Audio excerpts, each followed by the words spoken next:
playing their part today. You can see Jay O'Shea, Scott Wood and the respective captains supporting the cause today. And right now for these two sides, you could say destiny rests in their own hands. Defeat today though, and that opportunity could start slipping away. One of these sides could leave Redcliffe with their hopes alive. The other may be running out of time.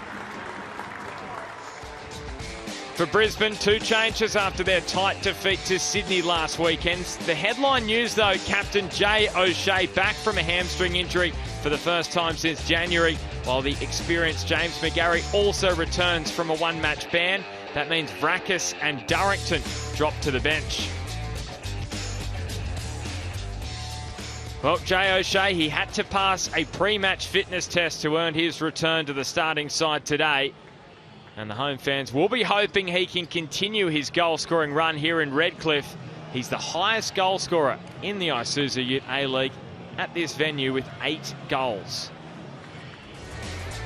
4 changes for Glory after they were hit for 4 by Adelaide last week. Adam Taggart's lean goal-scoring run has resulted in him being benched in favour of Stefan Kolikovski.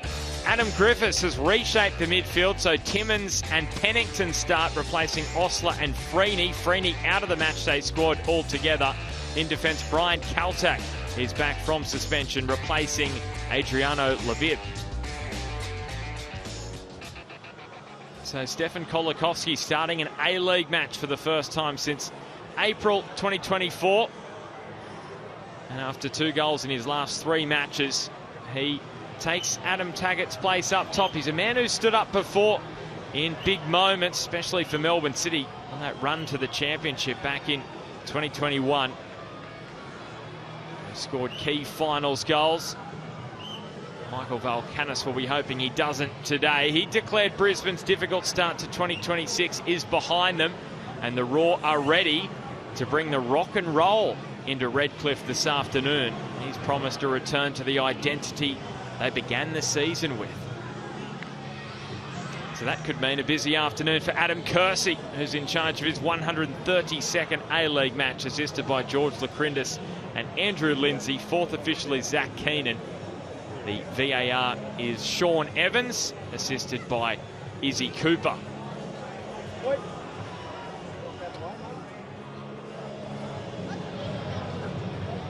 Well, Adam Griffiths facing one of the biggest tests of his short A-League coaching tenure.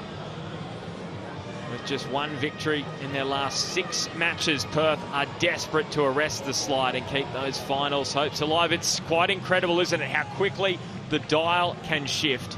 Brisbane were entrenched inside the 6. Perth, well, they were reborn under Adam Griffiths, but all of a sudden both have slowly but surely slipped out of the 6. And yes, it's a tight season, and that can turn quickly with a couple of victories in consecutive weeks. And well, Brisbane, they've got a glut of home matches. They want to make the most of them.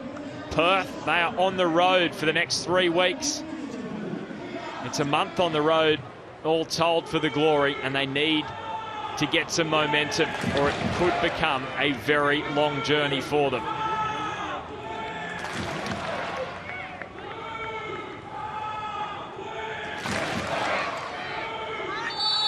So it's Brisbane and Perth, 2 sides at a crossroads this season, both still chasing a spot in the finals. But which can build momentum when it matters most? Phil Moss, this could prove to be a season-defining pressure test here in Redcliffe. Yeah, good evening, Benny. Great to be alongside you. I think you've set it up quite nicely in the intro. It really is a 6-pointer this evening for both these sides. A really interesting run coming up for both sides. This is the first of 4 home games for Brisbane, including a bye next weekend after Perth today. They've got Western Sydney, Wellington and Sydney FC, whereas Perth, well, they head over to New Zealand next weekend to take on Auckland away and then Wellington away. So I'd bet a few dollars on the fact that Adam Griffiths will be keeping his side over in the Shaky Isles for those back-to-back games. But really important period coming up for both sides. Well, I can tell you you're spot on there, Mossy, but they're actually heading back west after this one, and then they will make that journey over to New Zealand for the back-to-back matches, which probably works well for Perth, considering you do that trip at opposite points of the season. It's a couple of times you've got to reset the body clock, so at least they only have to do it once there. Well, it is the longest trip in domestic world football, isn't it? The distance derby against Wellington. Well, actually, Auckland is more distance now. I've had it confirmed. So it's the distance and the extra distance derby. So it's one hell of a trip, that, for Perth. But top left corner, you can see these two sides, they are struggling because Brisbane, they've only had one win in their last 9 matches. And who was that against? It was against Perth. And Glory, well, they've had one win in their last 6. And yes, it was against Auckland, but it feels a long time ago now. January 31, their last victory. Here's Teveret. An early opening for Perth Glory. Snuffed out by the Raw. And here's Long finding Dench. Kept his spot in this side for Michael Valkanis today. And this will be a free kick for Brisbane. And it's important to note here, Mossy, because Dench played at left back last week, and he's playing what looks to be more of a left wing back role in a back 5 today. Yeah, we'll keep an eye on it. Of course, Adam Taggart left on the bench today by Adam Griffiths. And Dench, as you said, he's got the engines to get up and down. We'll have a look over these early exchanges to see whether it is, in fact, a back 5 with 2 wing backs. In Matt Dench on the left-hand side and Salas on the right-hand side. They have tinkered this season, Brisbane, with that formation, sometimes playing that back 4, but today it would seem that's the way they've gone with Jay O'Shea coming back into midfield. Here is Salas. Ooh, cute ball over the top. D'Agostino trying to track it down. And now Kolakovsky. Timmins, another player to return to the starting side. He has been dealing with a bit of a calf issue, but I'm told just not selected in recent weeks. So this is a big opportunity for him as well, Carl Timmins, in a midfield for Glory, which has been reshaped after they were ripped apart last week by Adelaide. Let's be honest, Adelaide had them for breakfast in a 4-0 victory, or dinner I should say. It was probably that kind of night for Glory, and they must turn it around because they've got an issue with the ball, have we? We've got a flat ball, and that'll give us a chance to head down to Scotty McDonald. Good afternoon, Scotty. How are you going? Good afternoon, gentlemen. I'm very, very well. It's a little bit cooler here up in Queensland for this one. It's a good event. As you can see, with one of those balls that Perth Glory try to put in behind, it's very, very windy, favouring Brisbane Roar. Pitches in ideal conditions, though. It's absolutely wonderful here. And as we've seen already, Perth Glory, lining up in a 4-4-2, more of a box when they get the ball in possession. And Brisbane Roar actually playing with 2 strikers today. First time I've actually seen that in a 3-5-2 rather than actually having that extra man in midfield. So looking forward to seeing how Long and D'Agostino team up today for Brisbane Roar. I was actually going to ask you about that, Scotty, about Long and D'Agostino and how their individual games might suit each other, complement each other, as a former striker yourself. Yeah, look, I think Long is a natural centre forward, as is D'Agostino, and I think they'll enjoy working together. I think that one up front has sort of, been frustrating at times for the likes of Long or Royce or Vidic, who's played up there. They've tried their hardest, but obviously only 18 goals this season tells you a story for Brisbane Roar. So, a little bit more attacking for Michael Valkanis, and like I said earlier, really interested to see how they do link up, Mossy.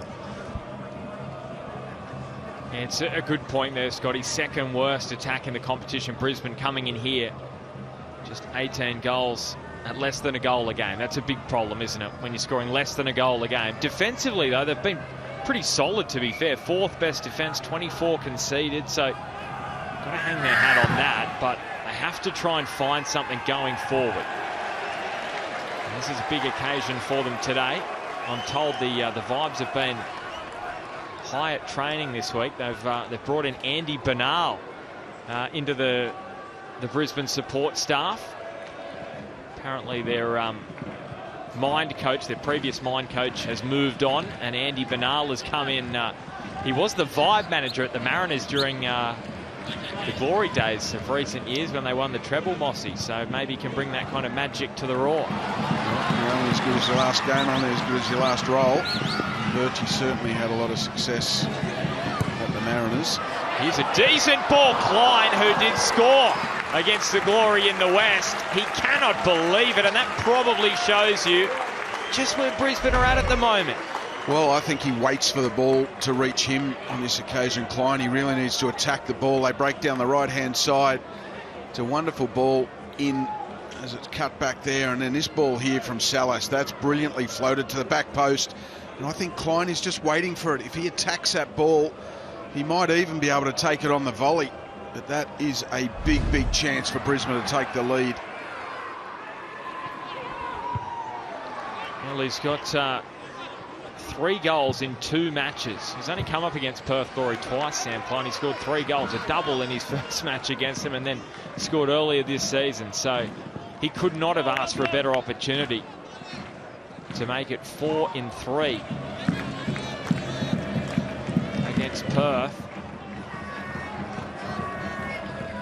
And just lacking confidence in front of goal at the moment, Brisbane.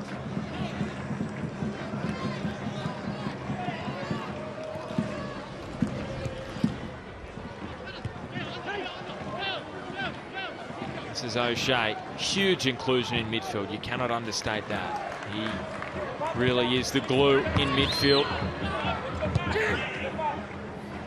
You can see that the shape here for Brisbane today. Gary playing as that left-sided centre-back there with Luda central. The new Norwegian defender. Valkanis to the right. This is Locke slipping it through.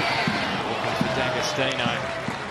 Couldn't quite time his run with the pass, but there's some good signs here early for Brisbane. There are, and they're coming down their right-hand side, Perth Glory's left-hand side. You can see Scott Wootton just pulled out of the back line there. He tracked into midfield, and they attacked the space that was left by the Perth Glory captain.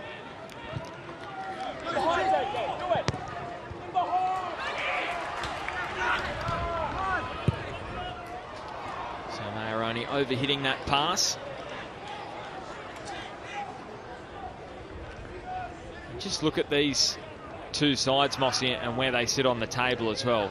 2 sides who maybe, we know Brisbane at the start of the season, they really had an identity, but maybe that's been lost in recent weeks as to what exactly they're trying to deliver. And you can see across the board, statistically, passing, crossing, taking making the most of your opportunities. They're really sitting middle of the road towards the bottom of the competition for that.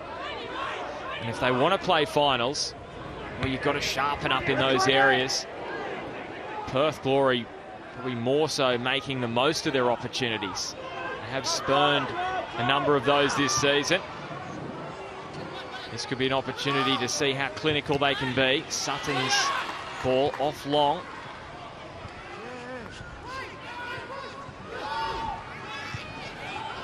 Yeah, well, Scotty Mack mentioned the wind.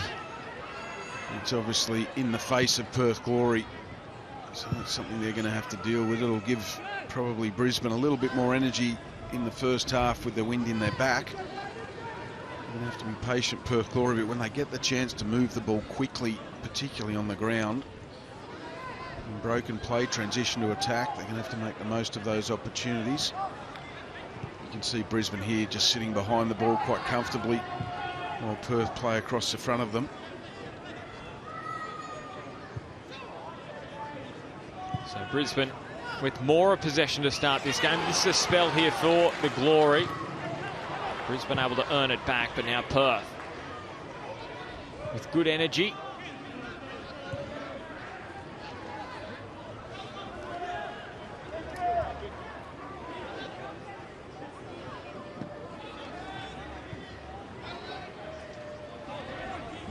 Trying to find an option here, and Pennington, he's just blazed that one straight over the byline. So 2 sides who we touched on to start this match, who are looking for confidence. This can be the springboard for a run into the back half of the season. The last 2 months And the countdown, well, it's almost over. AFC Women's Asian Cup, just one day away. You'll catch that opening match. The Aussies, the Matildas, taking on the Philippines tomorrow in Perth. And then a 3-week festival of football is underway on our shore, so it's pretty exciting. If you haven't got your tickets, you can get them. Head to the AFC Women's Asian Cup website.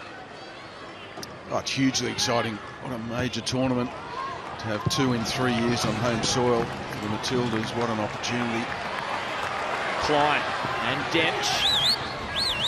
Returns it. Klein draws a sharp save out of Sutton, but the flag comes up for offside.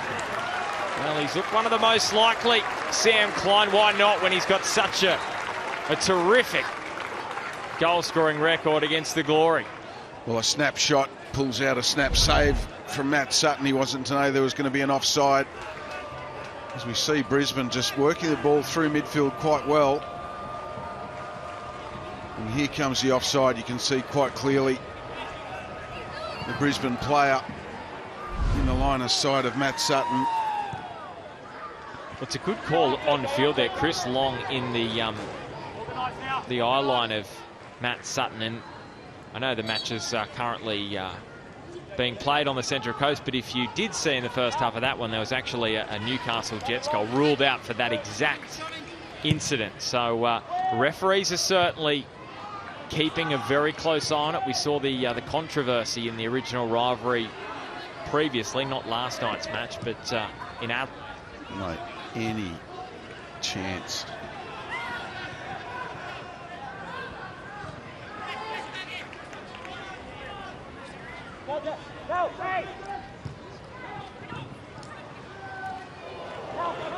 Here's Timmins.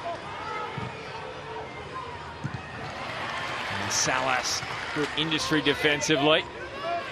Spills back for Sutton. Early delivery. Comes off the knee of Pennington. Return from Keveresh. Sharmoon. Not a bad try there. Just didn't get the required dip on the strike. Yeah, it was a shot. I'm not sure how much belief he had in his ability on his left foot there, Charbel Shamoon, to hit the target. As we see a nutmeg on Jay O'Shea, he's usually the one dishing them out. And here comes a strike from Charbel Shamoon. It sits quite nicely for him, but I'm not sure there was enough belief there to really make Dean Bazanis work.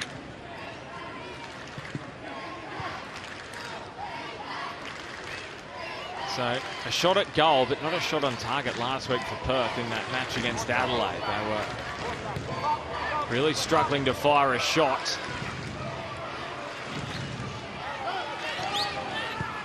And that's why Adam Griffiths has decided to make those changes up top. Olakovsky coming in. Brisbane, though, with the brighter start. McGarry this time making the overlap.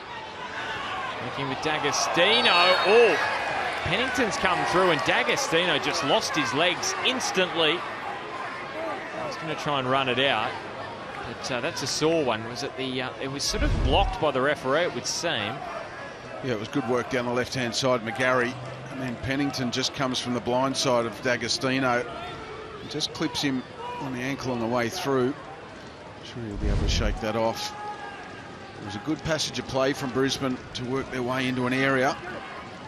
It's now giving them a set piece outside the Perth Glory box.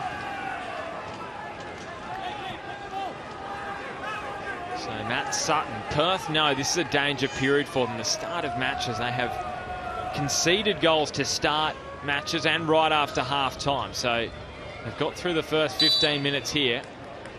Well, wind in their back. This is a dangerous position. And it's Long who blazes, and Long from long range. He catches out Sutton. And doesn't the Englishman love it? His 4th of the season. And there's a bit of rock and roll from the Raw that they promised yesterday. Well, it's a brilliant strike from Long. He's used the wind behind him to great advantage on the Harvey Norman replay. There's the foul that gives them the set piece. And then Jay O'Shea just rolls the ball into the path of Long, and he fairly puts his laces through it. Did it go through the wall or just to the side of it? I think the pass from Jay O'Shea takes the wall out of it. That's a great angle there. And Sutton's really got no chance. And that is a really well-rehearsed set piece straight off the training pitch to give Brisbane Roar the lead. Well, where was the draft excluder, Mossy? We've seen that so often. They have someone lying down behind the wall that usually will stop a strike like that. But Perth didn't have that player there. No, and I don't think it would have mattered because the ball from Jay O'Shea just took the wall out of it. So the draft extractor, if you want to call it, or the log behind the log. the wall. I love the log. I might start calling it the log now. But I think it was well worked. They took the wall out of that situation, Brisbane Roar. Well, and it's the second time. Now, maybe I'm being harsh on Matt Sutton, but he's going to have high standards for himself, and that's the second time in as many weeks he's been caught out at a set piece, and he'll be frustrated with that. Last week it was to the opposite side of the wall. Today he was trying to allow his wall to do the job, and it didn't. So tough one for the Perth goalkeeper.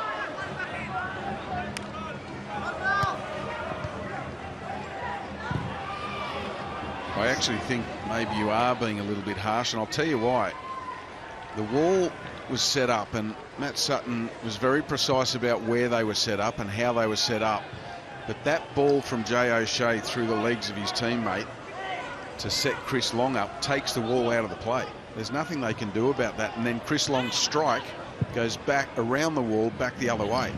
So he's covering the far post. I think you've got to give all credit to Brisbane Roar. They've done their research and they've set that up beautifully.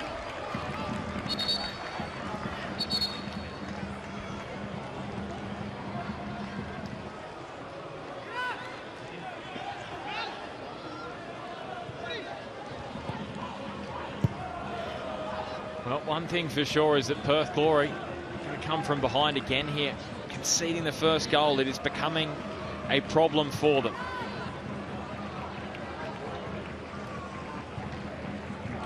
And on the road as well. It just makes that so much more difficult when you haven't got your home fans there behind you.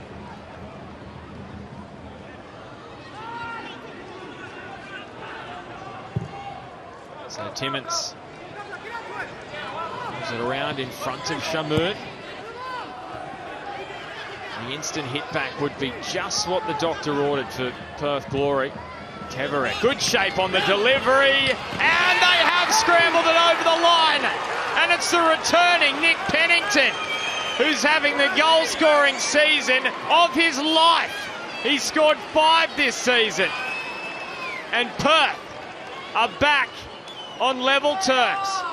Well, it really didn't matter how they got back. They just had to find a way back, and quickly. And Pennington on the Harvey Norman replay is the one who's found that way. They were patient on the ball down the right-hand side. Shamoon plays it back inside. Here's a delivery, and Salas couldn't deal with it on the back post. It was an awkward length for him. It bounces just in front of him, but Pennington has attacked the ball. Gee whiz, I'm not sure that that's not an own goal. We might find it here on this replay. I think it's Salas that puts it in his own net. He tries to clear the danger, and you can see there Dean Buzanas is not happy with his defender at all. What an unfortunate goal in turn of events for Brisbane to concede, but Perth will not matter at all to them. Well, he's put himself in the situation again, Pennington. Now, they are checking a possible handball in the build-up, which could rule this one out. So, don't get too excited, Perth Glory fans.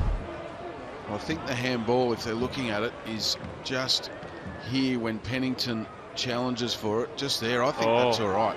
You think it's okay? I think that's okay. I think that's off the chest.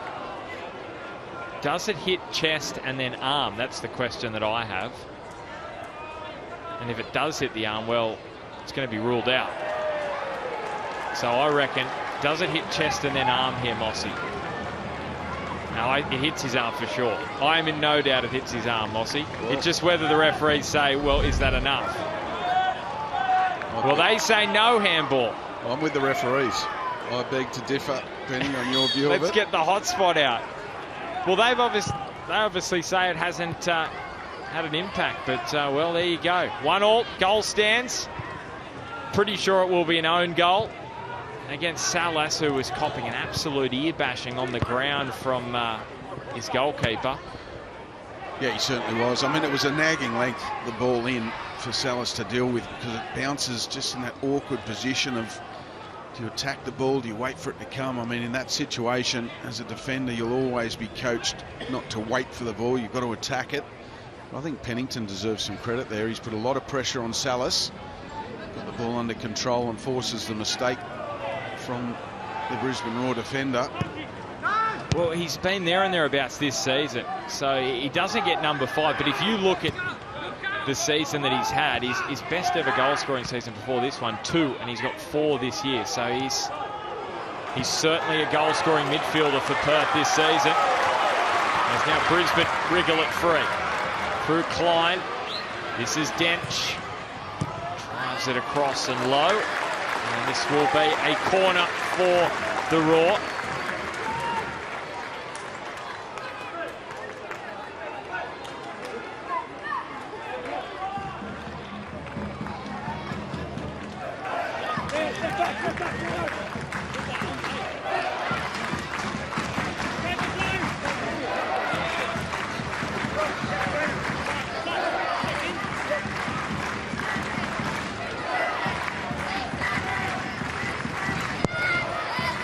O'Shea's corner, deep to the back post. McGarry, he lashes it towards goal. It's pinball. D'Agostino was his strike blocked by the arm of Caltac. That was the appeals from Brisbane players. It's play on though for Kicharski. 3-on-2 potentially here for the Glory. The pass is a poor one. It was just behind Tevere.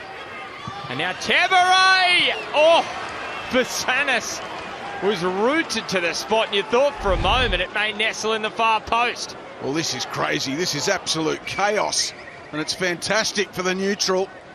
As Brisbane Roar, I think Caltac's all right there. He keeps the arm close to the body. And then down the other end, it's Tavare. He had an opportunity to find Kicharski at the back post. He decides to go for the far post himself. In the end, it goes harmlessly over the byline. But what a passage of play from both sides.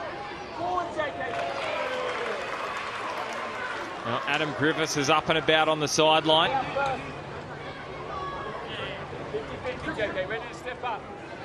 He wants the energy. You can hear those 50-50 joules are under his microscope here. He wants to see the intensity lifted from his side after they found the equaliser. Big test here for Perth, because when they have conceded first in matches, they've won just 2 of 10. But they've got that early equaliser, which will give them a lot of confidence here. But right now, it's Brisbane coming the other way. Long stopped in his tracks by Dabru. Well, that was the key for me, because that statistic is quite damning, isn't it, when Perth do concede first. But to get back in the game quickly, as they did, by hook or by crook, that was a crucial part.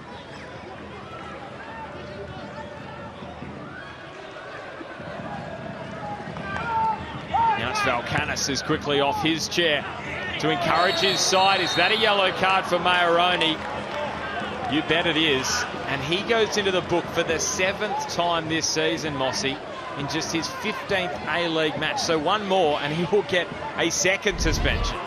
Yeah, well, it's wonderful awareness from Luca Tavare to start with. He knows where the space is, and he uses it brilliantly on the turn to really suck Marius Luda in.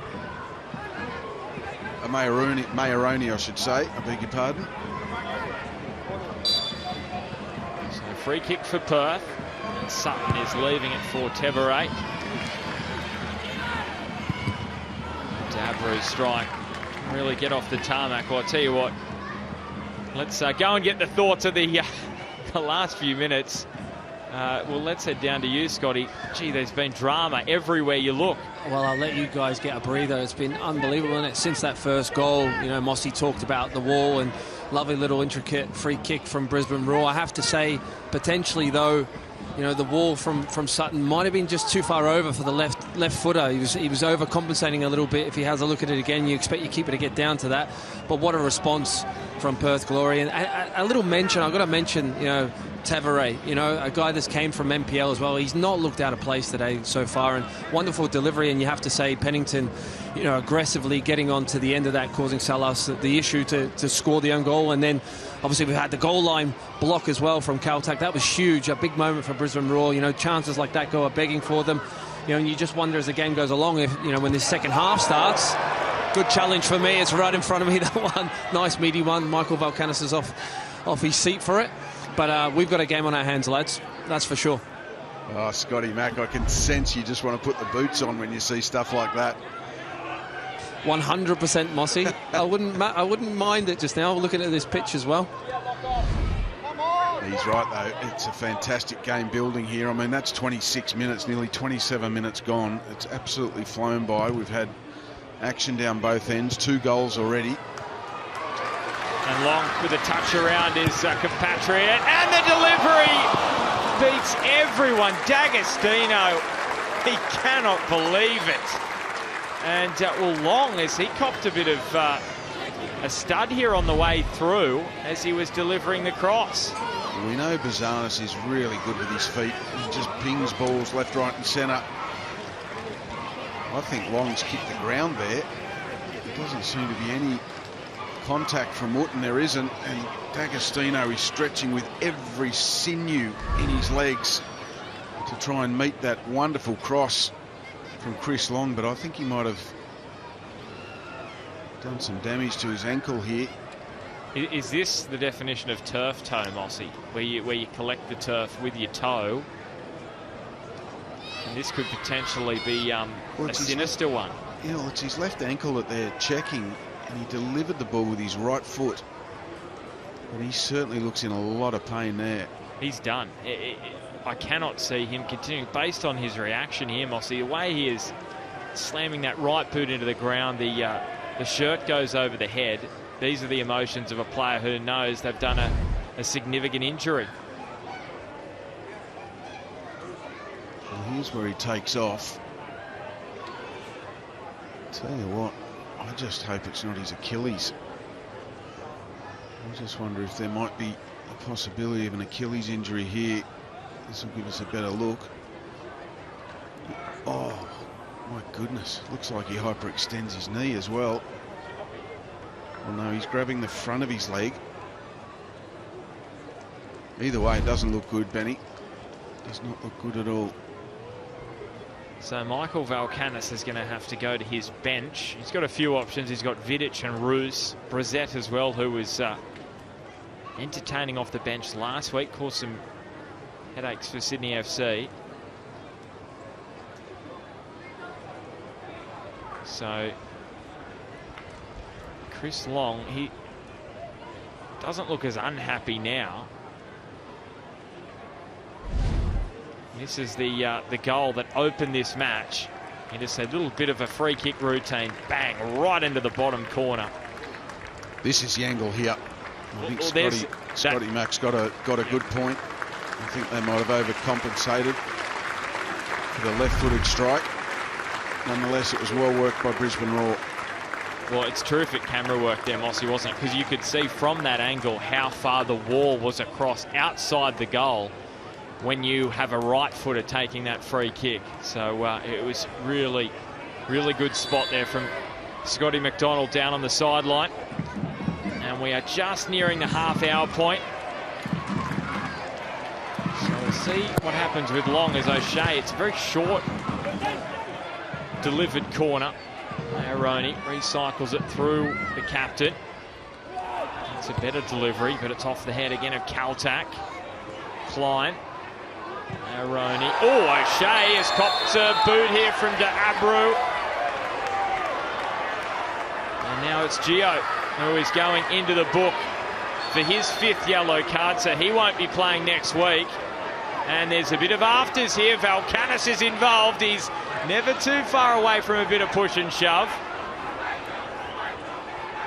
Well, Aaroni needs to be very, very careful because he is already on a yellow card. He's coming for afters there. He should be furthest away from any melee that takes part in this game, otherwise he'll be out for an early shower. But Jay O'Shea just copping a painful one. Gee, the studs are up there as well. I think a yellow card is probably fair enough in that circumstance for Diabru.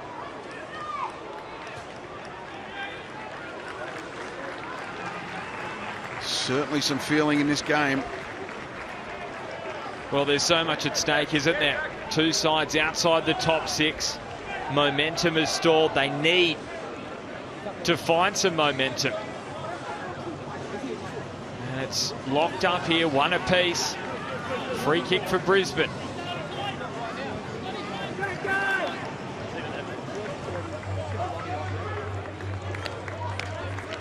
And you can see Chris Long, so he will play no further part. Michael Roos, the man substituted into the game.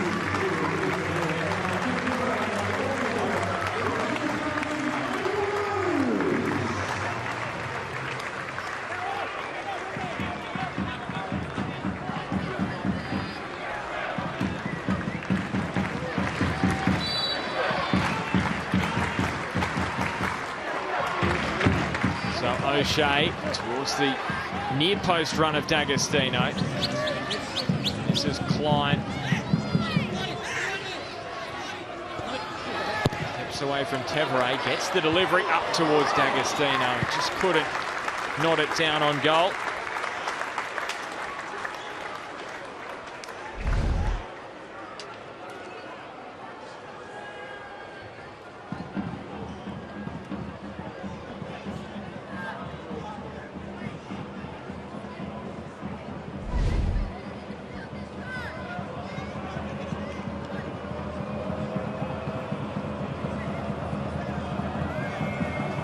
So huge 15 minutes here. This window before half-time. A little bit of stop-start the last 5 or so minutes. And you can see there, XG is favouring Brisbane. That's a goal for Perth. A real calamity at the back for Brisbane. It's been an issue for Brisbane during this lean spell, as Brisbane have found something else to get it a little frustrated about. I was going to say, Mossy, the amount of times we are seeing here Brisbane, last time they were at home here at Redcliffe, they took the lead against the Mariners, and the Mariners came away with a 2-1 win. Similar story here. They took the lead almost immediately. Equaliser from Perth Glory. So they're just at key moments falling asleep at the wheel. But this is a moment they can use to turn the tables. O'Shea pushing forward. Fresh legs of Michael Roos. He's stopped by Pennington. Oh, it's good defensive work by Pennington against the fresh legs, as you said, of the substitute Michael Roos. Stuck to his task, kept possession, allowed Perth to play out. But you're right, earlier in the season, as you see Pennington here do that defensive work. Really good work with the Glory man. Michael Valkanis was vocal earlier in the season about the number of away games Brisbane had to play. Well, now they've got their chance. 4 games on the trot in Brisbane. They've got to make the most of it. Yeah, they've got 5 of their final 7 matches at home. So it's a huge opportunity. Perth today, Western Sydney next week, who are struggling. I should say Wellington in a couple of weeks, who are struggling. So there's massive opportunity here for Brisbane Roar if they can get themselves a run going. Yeah, so Western Sydney, Friday the 13th of March. 21st of March, they take on Wellington Phoenix. I was just a bit confused there, Mossy, because I was thinking the Jets are playing Western Sydney next week. Well, no, that's in 2 weeks. So they've got a bit of a breather after this one, Brisbane. And that's because of those glut of matches they played in January. Yeah, so huge time this for the Roar. This is O'Shea. And Dench, left-footed curler.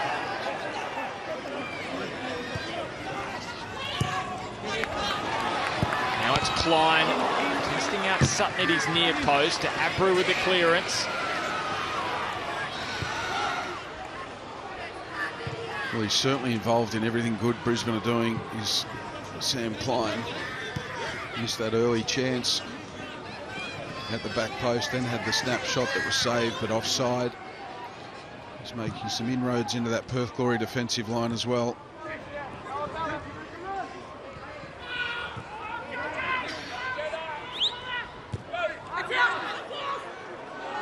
And this will be a Brisbane throw. Charski. Plenty of energy. There's the new Brisbane recruit, Marius Luda, his third match, the Norwegian international.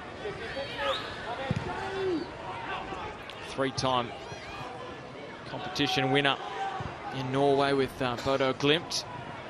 They very much know the name of that club now after a famous victory during the week, but also they made it through to the semi-finals, or the knockout stages of the Europa League last year. There's Brisbane through Roos, and that is a powerful drive at goal, and Sutton spilled it. Perth are appealing for a free kick, and Adam Kersey says it'll just be a corner after all that. Well, it's the poaching instincts of Nick D'Agostino, isn't it? Because it's Roos who gets a strike on goal. As we see Perth hand over possession. Roos gets down the right-hand side, then tries to catch Matt Sutton out at his near post. D'Agostino's alert to the potential of some scraps, and he forces a corner for his side.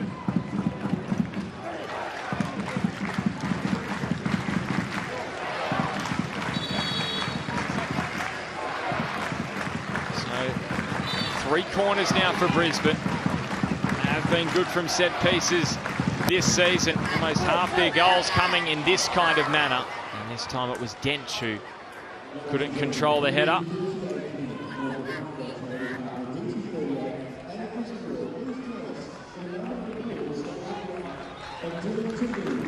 Just not making the most of those set piece opportunities so far today. Brisbane, and you can hear it is the 38th minute. This is the DT38 Foundation match here at KO Stadium. Taken far too young, Dylan Tombides in 2014 while he was at West Ham United. Yeah, never truer words spoken, gone but not never forgotten. It's a wonderful foundation doing some brilliant work. Congratulations, as always, to everyone involved, not just on this day, but every day of the year. And we'll be hearing more about that and the great work the Dylan Tombides Foundation do at half-time.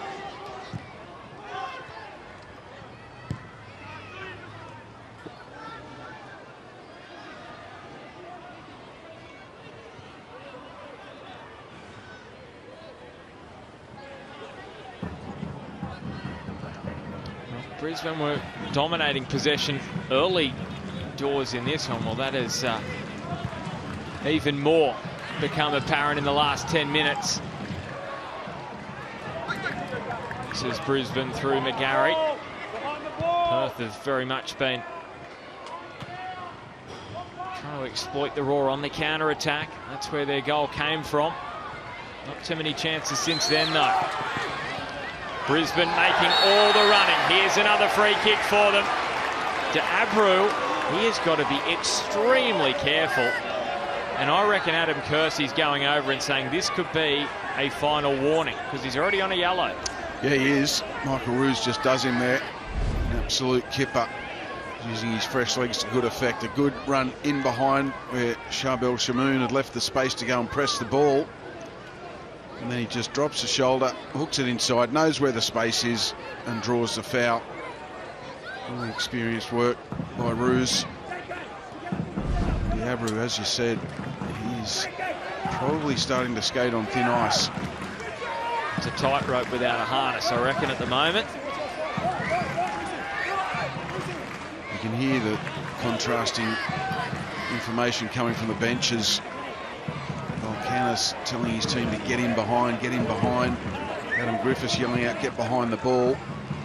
It is a tug of war in the game of chess that's going on at the moment. They scored from a set piece earlier in the match, their 10th goal from a set piece. Is there an 11th? Oh, it should have been. It should have been off the crossbar. And it is stunned silence around KO Stadium. Well, I think Brian Counterattack was involved there as well. Love to see the replay on that one, because you can see Jay O'Shea just puts into a wonderful area. No, straight off the crossbar. D'Agostino can't believe his eyes.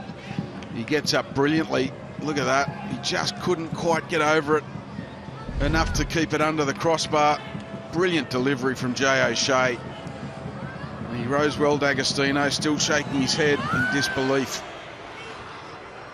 I don't know if he's aware of it. Maybe he is, Mossy. I'm not quite sure how much Nick D'Agostino remembers who he scored against, but he's never scored against Perth Glory in 9 previous matches, and that is his worst record of any A-League club he's played against. He hasn't scored in 8 matches against Western Sydney. Hasn't played against the new boys Auckland. So, yeah, it's a little bit of a challenge for the Brisbane striker this afternoon. Can he get one against Perth Glory? His old side did play for them back in 2019 to 2021, 8 goals in 28.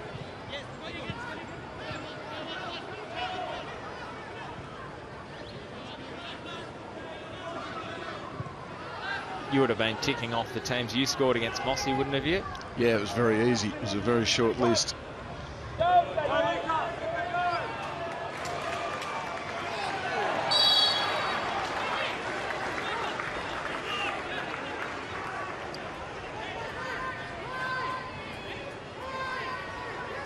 Minutes before half-time.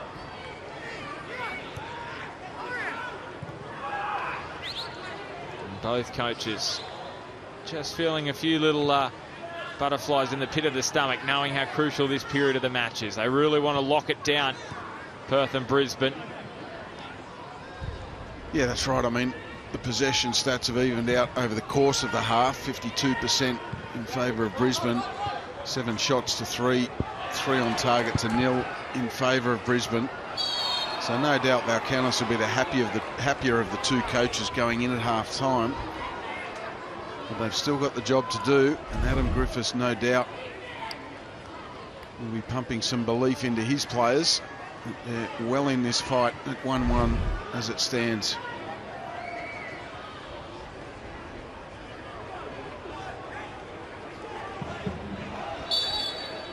We're going to get a few minutes of stoppage time at the end of this first half.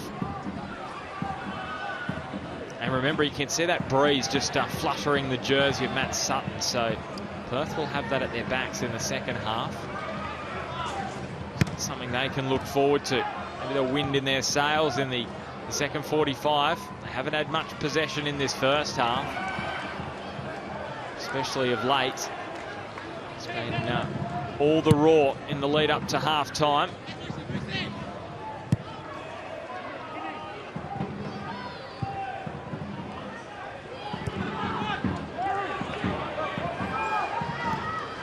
Dench. It's not his best attempted cross. It's provided some threat down the left for Brisbane though in this first half.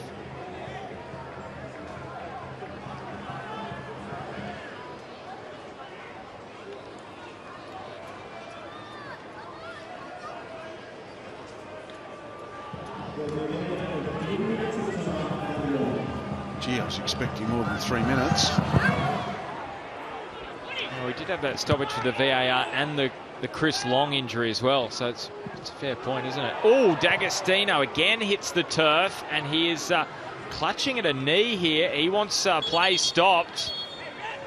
Well, this could be a story here. D'Agostino, he looks in serious discomfort. A man who came back to the A-League to try and mount a case for the Socceroos. Well, I think Timmins gets ball. It's a connection D'Agostino on the ball at the point of contact. There's an argument to suggest Timmins' studs was slightly raised. I don't think he goes over the ball though. D'Agostino looks in a lot of pain now. I just wonder if it might be the inside of the knee, the medial ligament. He certainly doesn't look comfortable. So first Long and now D'Agostino. It means they would have lost their two strikers that started this game, Brisbane. You can see the physio just testing that right knee. Here's the contact. Timmins going for the ball, eyes only on the ball. There's the studs slightly raised, but I've seen many a time for a block tackle like that. One player using the instep, the other using the bottom of their boot, can lead to a medial ligament strain. And are you reckoning by the reaction here from D'Agostino, the shake of the head, the hands to the head, that his afternoon is also done? Certainly doesn't look promising. Well, Michael Valkanis' team talk, it's almost written for him here, isn't it, Mossy? They're potentially going to lose two players to injury before half-time. Well, this is what Brisbane Roar wanted to build on this season. They wanted to build on being able to deal with whatever setbacks are thrown at them.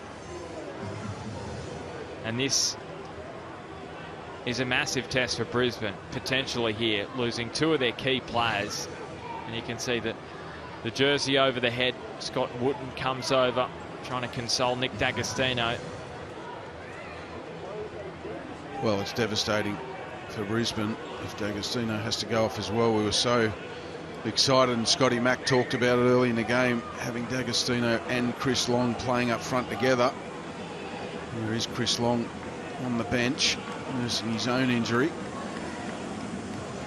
And now both of them could be no longer for this game. D'Agostino certainly doesn't look comfortable.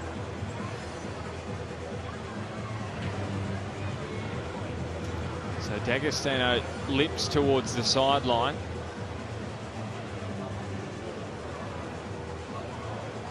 Well, that to me suggests he won't be back. And a teammate comes over and gives you a hug like that. A few words of encouragement.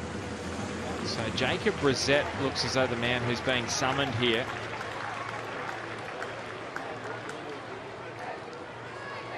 So what a huge blow for Brisbane. First Long and now D'Agostino, who's trying to run it out. You wonder whether they will just leave themselves with 10 men for the moment and then try and make the change start of the second half if required. That gives him 15 minutes to try and get it right, but they've got to defend here with 10 in the shadows of half-time. Probably about 90 seconds left, I reckon, from when we resume. Well, it's a huge blow for Brisbane. It's a huge opportunity for Perth Glory. And that, I'm sure, will be a point that Adam Griffiths will ram home to his players at half-time. Well, D'Agostino's been called back on by Adam Kersey. I reckon he's not going to get himself involved. So they're virtually playing with 10 at the moment. Dentry the header away. It's a very ginger run from D'Agostino. Well, a true litmus test will be when he tries to change direction. So this is Sutton. He catches it before the byline. Salas has to head it over. So Perth are going to get a corner. The final play of this first half.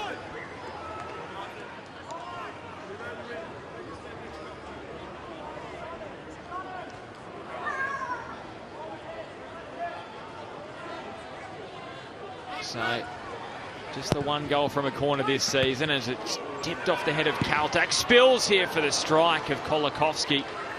He's been a peripheral figure in this first half and he couldn't get it on target. Well, he has to do better here, Kolakowski. He's unmarked on the edge of the box. It sits nicely for him. He tries to go with the laces. He might have been better off with the inside of his foot here, Kolakowski, and gone for placement. It just comes off all wrong for the Perth Glory attacking player, Kolakowski. We've seen him come off the bench and score goals for Perth this season. That's one I'm sure he would like to have his time again with. So still we go on in this first half. It's the never-ending half at the moment. Into the 6th, maybe a 7th minute of stoppage time. Mayoroni and O'Shea, and that will do us in Redcliffe for the first half. A real pressure cooker, this one. Brisbane opened the scoring through Chris Long, but he was injured and replaced by Michael Roos. Then Nick D'Agostino suffered an injury in stoppage time, and it looks very much likely he will not return in the second half. Perth Glory replied thanks to the industry of Nick Pennington and an own goal from Houston Salas. Half-time, Brisbane Roar 1, Perth Glory 1. And we're going to take a quick break. We'll be back with the halftime show right after this.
Well, welcome back to Redcliffe, where it has been an entertaining first half. We've had plenty of drama, a couple of injuries for Brisbane Roar, a couple of goals as well in a match which is going to be crucial in the finals run-in. It is a 6-pointer between the sides 9th and 10th in the competition. But it is a festival of football across the board here on Network 10 and Paramount Plus. Don't forget tomorrow, Game 1 of the AFC Women's Asian Cup. The Australians taking on the Philippines. You do not want to miss our coverage from 7 p.m. Then Australia against Iran on Thursday night before they finish against Korea Republic next Sunday. A huge week of action in the AFC Women's Asian Cup. Now Welcome to the Hungry Jacks halftime show as we have a look, Phil Moss, at the Harvey Norman highlights from the first half. And it was Brisbane who did most of the chance creation, but it's level at half-time. Yeah, 7 shots to 5, 3 on target to Perth Glory's 0. Of course, it was an own goal. Here's the first go-ahead goal for Brisbane, a really well-worked set piece. Question marks over the wall and how it was set up for maybe a left-footed strike. It left Matt Sutton exposed, but nonetheless a really good strike by Chris Long. And he nestled in the bottom corner of the Perth Glory net to give his side a 1-0 lead. It wasn't long before Perth went down the other end, and it was a really good delivery by Tavares. And Shamoon plays it back into his path. And then here is the delivery from Tavares just to the back post, and it puts a lot of pressure on Salas from Pennington. And in the end, I think Salas is trying to clear that ball at the second attempt. And it comes off his foot into his own net, and there it is just there, and it takes it past Dean Bazanis in goal, who then gives Salas a bit of a spray. That's an even better angle there to get Perth back in the game. And Nick Pennington returning to the side today, and he certainly helped out his coach there. And this is the back end of that first half where all of a sudden Brisbane just created chances, and in the end they were a whisker away on a number of occasions, Mossy. Yeah, they were, and that's where Chris Long injured his left ankle. Here's the delivery from Jay O'Shea, and D'Agostino does everything but put it in the back of the Perth Glory net. Wonderful delivery, wonderful header, just couldn't quite get over it enough to get it under the crossbar. There are the stats from the first half, Mossy. Anything that stands out to you? Well, I think the 3 shots on target to 0 is one, and of course the expected goals as well is in favour of Brisbane Roar, but they've now lost their 2 starting strikers. Well, we're yet to see if D'Agostino will take part. I'll be very surprised if he does in the second half. Michael Ruse out there, they may have to go to their bench again. Well, let's hear from Scott McDonald, who is sidelined with us, who's got a very special guest. Yes, I do indeed, Ben. Thank you very much. We're here at Brisbane Roar's 3rd year annually with the Dylan Tombides Testicular Cancer Awareness Game. Here with Donna Giuffre, who's head of media operations for DT38, and Angus Barnes as well, huge Super 4 Raw fan, and has his own story and how DT38's helped him along the way as well. Donna, how special are these occasions, though, and obviously raising awareness, for testicular cancer and the DT38 Foundation? Thank you, Scott. It's a huge effort for us, and it's quite meaningful and special. The awareness campaign that we try to spread across, globally and not just in Australia. And partnering with a club like Brisbane Roar it's huge for us, and it just happens that both our charity partners are going head to head today. So wasn't planned, but it's a great effort out there for both of us to be able to be represented. Yeah, and in terms of football and the footballing community coming together as well, and obviously Dylan being so special to obviously Australian football and his story along the way, and I know it's the 10-year anniversary of the foundation itself, and how special that is as well. How special is it that football does come together for days like this? I always say football is the greatest game in the world because it comes together when it means the most, and for Dylan's story to still have an impact now is unbelievable. And 10 years on here in Australia and 11 years over in the UK, it just goes to show that his legacy lives on, and it's so important for us. Yeah, and look, Angus, obviously talking a little bit about yourself and the DT38 Foundation, and obviously you were diagnosed with testicular cancer yourself, but how big a part did DT38 have in terms of you getting checked out and being aware of what's there? Yeah, massive, Scott. I mean, at the end of the day, the foundation saved my life. I first heard about DT38 at a Brisbane Roar game about 10 years ago, and I became sort of, the story really resonated with me, and I became sort of hyper vigilant about checking for lumps. And fast forward 10 years now, I found a lump about 3 weeks ago, and I saw about 4 or 5 doctors, and they all stressed just how urgent it was that I get it checked out properly. And of course, it was testicular cancer, and if it wasn't for DT38, I might not be standing here today. Yeah, and what what would be your message, to put out there to all, not just young men, but men of all ages? If you were to tell them today, what would that message be? Just check your balls, boys. Genuinely, it's such a simple thing, but making a habit out of it every month or so, it makes all the difference. Because luckily for me, I had the awareness. I was able to catch it early. But if I had never had that experience with DT38, I might have not ever known. And I wouldn't have got it checked out until I felt something wrong, and by that point it may have spread to the lymph nodes or the lungs, and then again I may not be standing here. Well, a fantastic story, and we wish you all the best in your recovery, and like he says, don't wait, check your mates.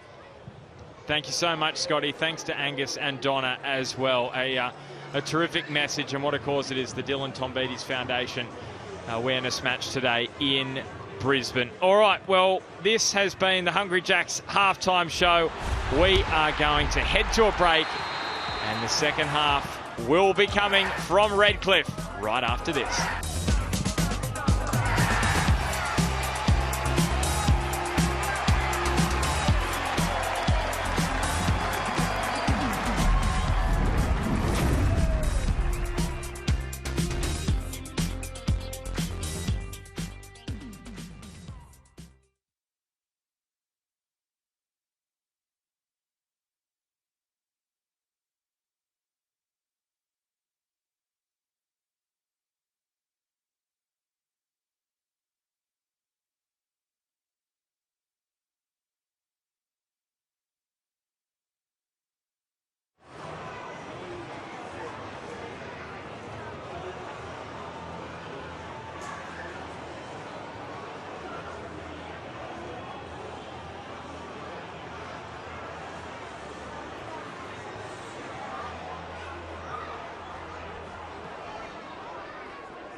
Welcome back to Redcliffe, where Brisbane have not won since November 2022. They scored the first goal here this afternoon via Chris Long, but it wasn't long until Perth Glory found the equaliser, an own goal from Houston Salas.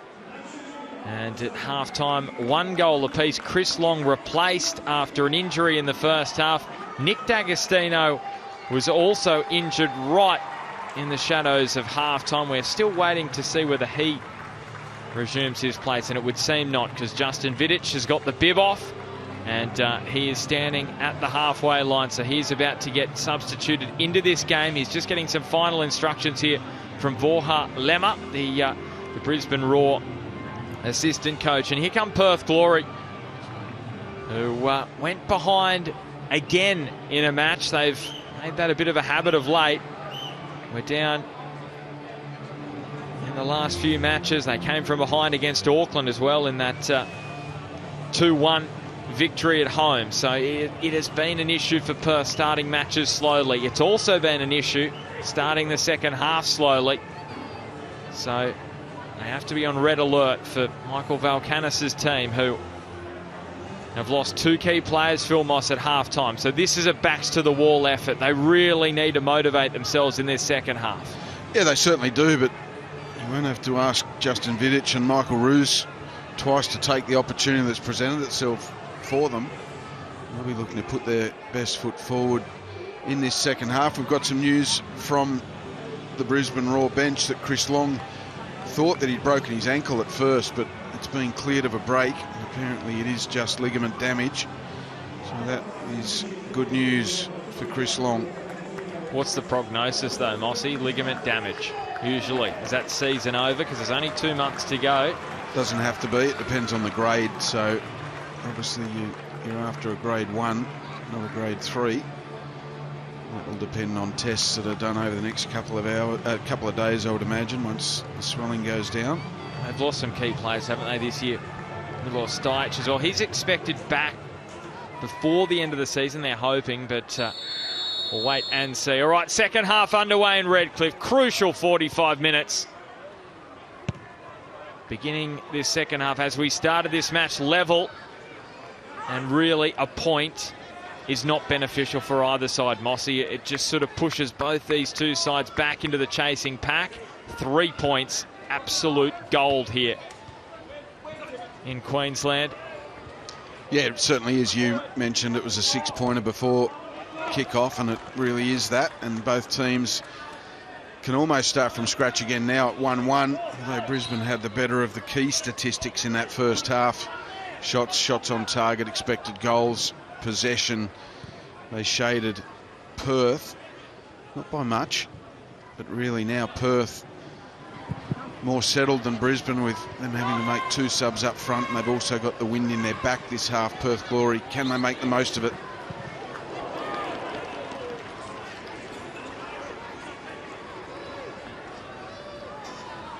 So just confirmation of the lineups to begin this second half. You can see Brisbane are playing that back 5, 3 in midfield.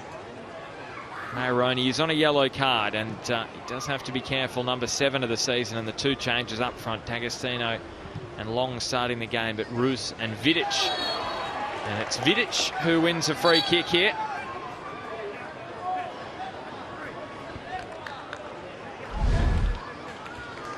Yeah, it's a great ball between the lines. Vidic picks up a nice bit of space in between the lines.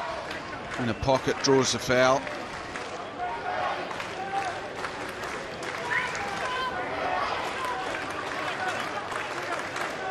So Matt Sutton, a big role for him after they conceded from that set piece. Brisbane's 8th goal from set pieces this season.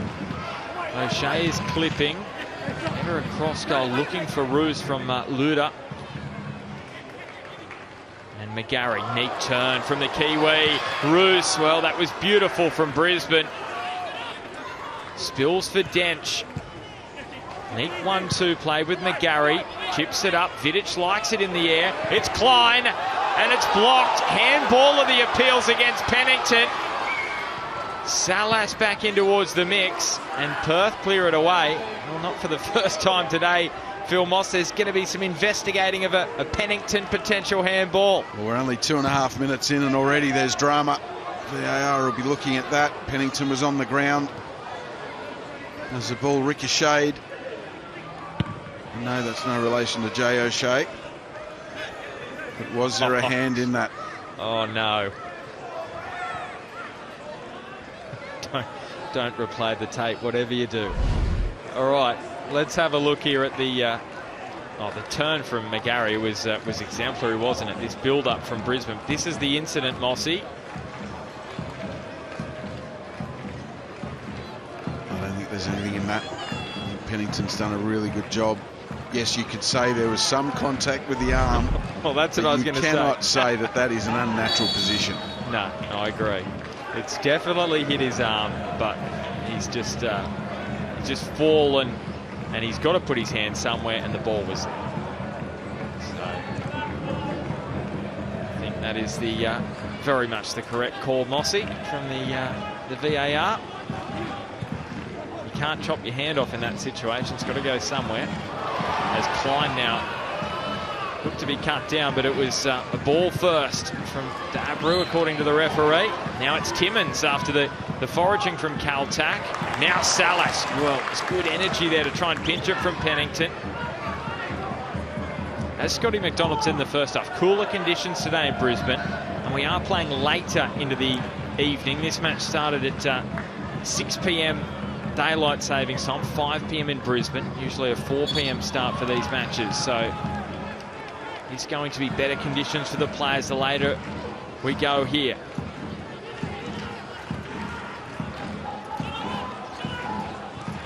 I just wonder whether that wind you can see favouring Perth Glory in this second half. How much of a role that will play in this final period.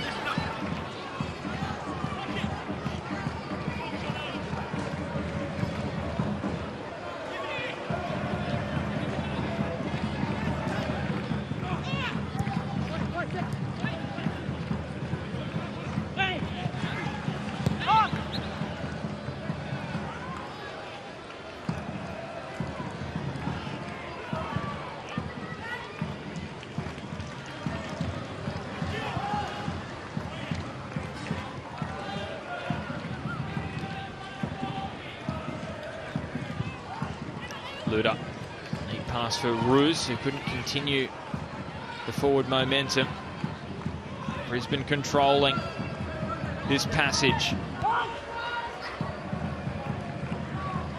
7 goals they've conceded in the 15 minutes after half-time this season, Perth. It's the second worst in the competition. So they have to be on point here, and that is a free kick. That's a sloppy one given away. Sutton had an armful of Ruse's jersey. Yeah, it's a cheap one to give away because the ball has been sprayed out over the sideline anyway by Jay O'Shea. But now Brisbane find themselves with a set piece in a pretty good area.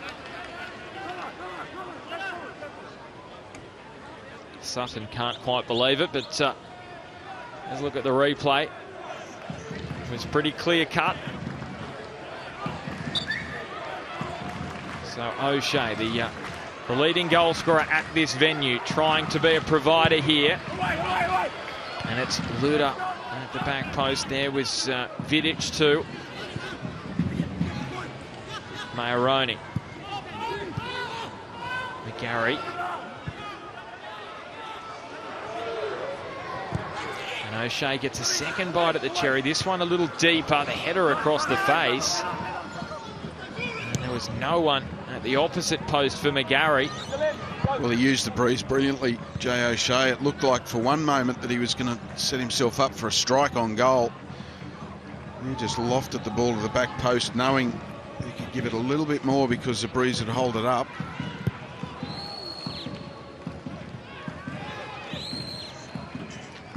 And he's the art of ball manipulation, isn't he, Jay O'Shea? So he's going to love running into the breeze here.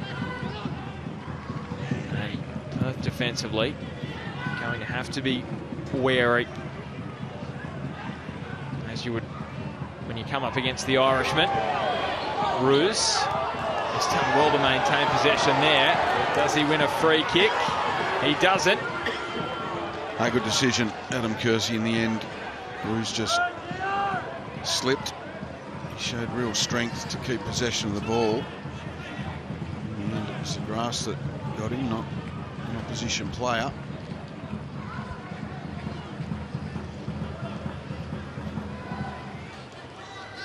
While we have a moment here, let's go down and get a half-time update from Scotty McDonald. Scotty.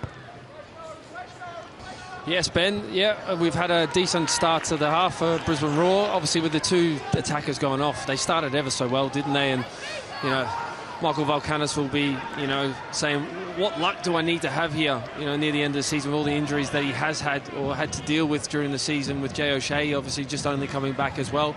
But that wind's died down a little bit, lads, as well in this second half. So it will help Brisbane Roar try and get up the pitch a little bit, because the first half was very, very difficult for Perth Glory to get in there. But they've been finding those little pockets of space, Brisbane Roar, a lot better in this second half as well, to try and find the likes of Vidic and co.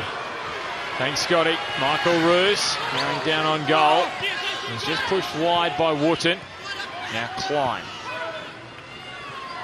He cycles it to McGarry. Does have a long shot in him, but he's never going to trouble Sutton from that kind of angle.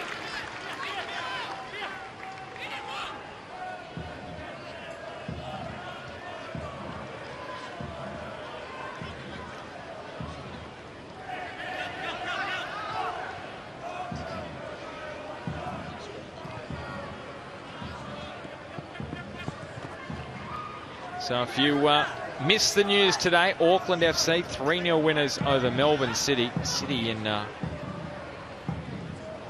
huge spot of bother. Not in the AFC Champions League Elite. They're into the knockout rounds there, but in the A-League, they are really struggling outside the 6, and that will please Brisbane and Perth, the fact that Auckland kept winning, and Newcastle Jets and the Mariners. The Jets' winning streak is over. 8 matches.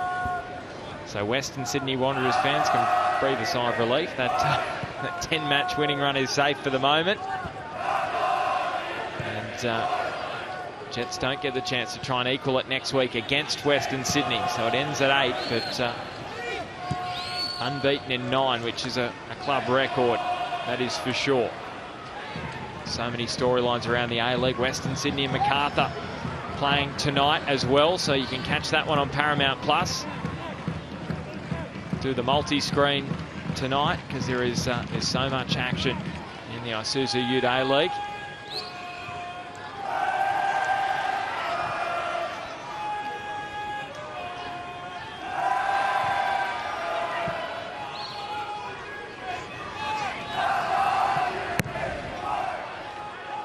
And Bazanis searching for Salas. And Vidic, nice little touch around the corner. Has the run of Salas. Sutton came from behind. The Costa Rican recycles it through Vidic. He is strong, but I tell you what, that is a thief in Nick Pennington. That was just an expert challenge on Vidic, who did not see him coming. Now Roos, just too far in front of O'Shea, and you could see the frustration from the Raw captain. And now all of a sudden, it's Perth Glory on the counter-attack. This is where they are most dangerous. Kaczarski's ball earns a corner, and that's how quickly things can shift. Well, what a transition that was from Callum Timmins for Perth Glory. He won that ball and he just drove right through the heart of the Brisbane midfield as Vidic gets his pocket picked there by Pennington. Then they give it away again. And then it's Callum Timmins who eventually wins it, and there he goes on a bit of a mazy for the Perth Glory midfielder. Brings Kaczarski into the game, and they win a corner. So corners haven't been the friend of Perth Glory this season. They've conceded 4 times, just scored once. They turn that statistic around with the wind here. This free kick, and it's a corner from Sutton. Kolakowski blocked by Roos. This will be another corner. Oh gee, he made his space well for himself there. Kolakowski on the edge of the box, brings it down with his first touch on his right foot, then drags it to his left. Made the space for, it was a decent strike. Another shortish one from Sutton. Quite the purchase. Good turn from Kaczarski. And now Kolakowski, second bite at the cherry. Here's another corner. Jaden Kaczarski can hit a ball from a starting opportunity where he's not moving. There's that turn from Kolakowski. He's dragging onto his left foot, but this is a period of the game. 3 set pieces in a row. Perth need to make hay. Oh, Teveray had that bending in on the breeze. And Cal Timmins with a wry smile. So close for Teveray. Well, it was wind assisted, there's no doubt. He just didn't quite get it wide enough to allow the wind to drag it back on target. Looked like Dean Bazanis had it covered. A nervy moment, no less, for the home side. We've already seen an Olympico from Perth Glory this season. Tom Lawrence produced one. Win over the Mariners back in January. Luca Teveray looking to do likewise here. He has been really dangerous for Perth, but right now it's the Glory doing the defensive work as Brisbane probe once more. Klein. And Salas dinks it back in. Air swing, Roos. Bounces past O'Shea. Does anyone want to score the goal to put their side in front at the moment? Neither side wants a draw. The next goal just becomes more and more crucial the longer we go on here. Roos stabs it to the back post. Salas yet to score an A-League goal. Lovely footwork. Drives it back across. A little too powerful for Vidic. Dent scrounges it forward. How critical could that prove as Roos's delivery? Look at Caltac. Mayoroni. And then Kucharski. Desperation all round for the Glory. And now Kolakowski. One man you don't want in this kind of situation if you're Brisbane. Kolakowski sums it up. And the raw look at Luda. Look at the celebration from the Norwegian defender. Oh, that was brilliant defending, wasn't it? He picked his time to go and close the ball. At one moment, I thought he was going to let Kolakowski have a free run on goal, but he really delayed closing the ball and then picked the perfect moment to go and pick his pocket. Really good defending. That is what gets central defenders out of bed in the morning.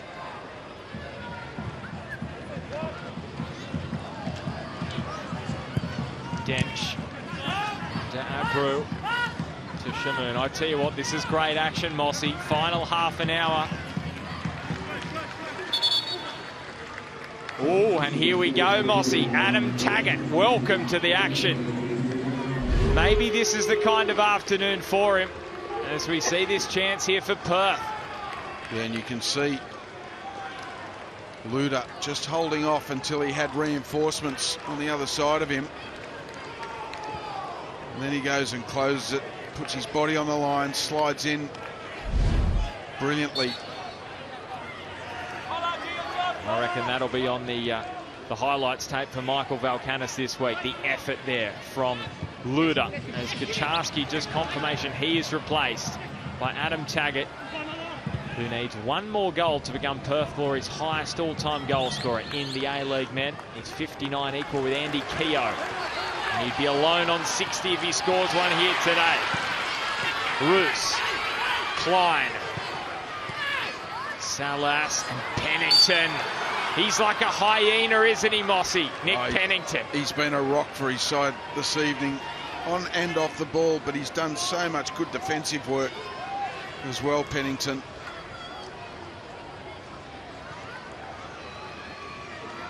He is just everywhere for Perth Glory. And we spoke about to start this game, Perth's midfield last week against Adelaide, the problems they had.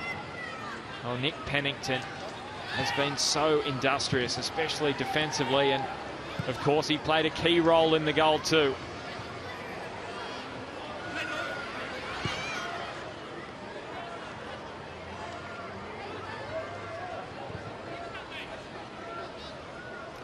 So I'm told that Brisbane are about to make another change. Jacob Brissett. You can see Popovic as well potentially could be about to make his presence felt in this one.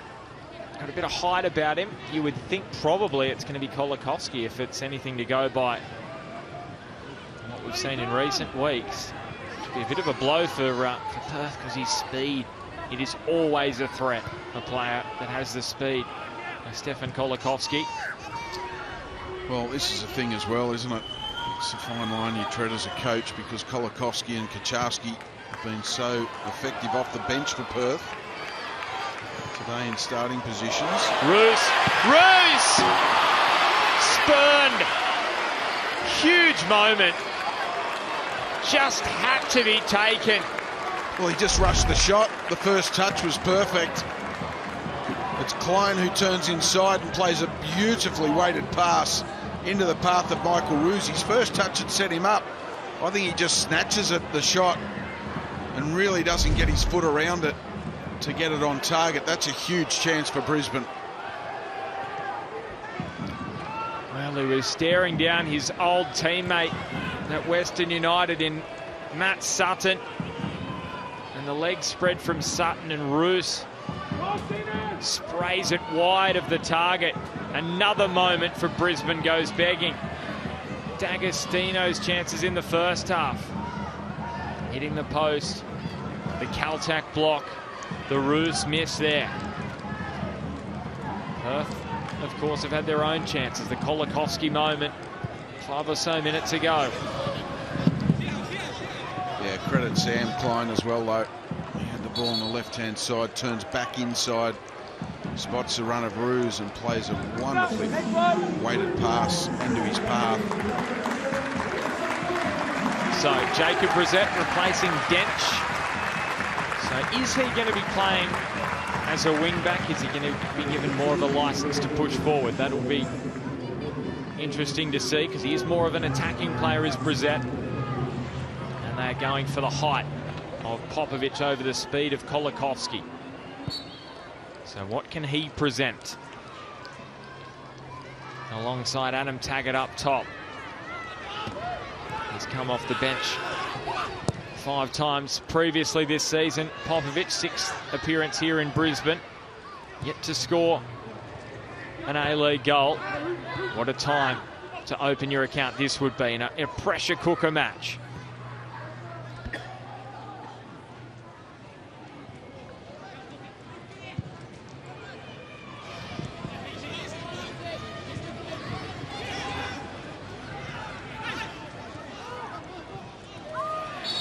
Free kick here for Perth. Well, Mossy, you've had 65 minutes, almost 66 to have a look at it. Brisbane promised rock and roll football.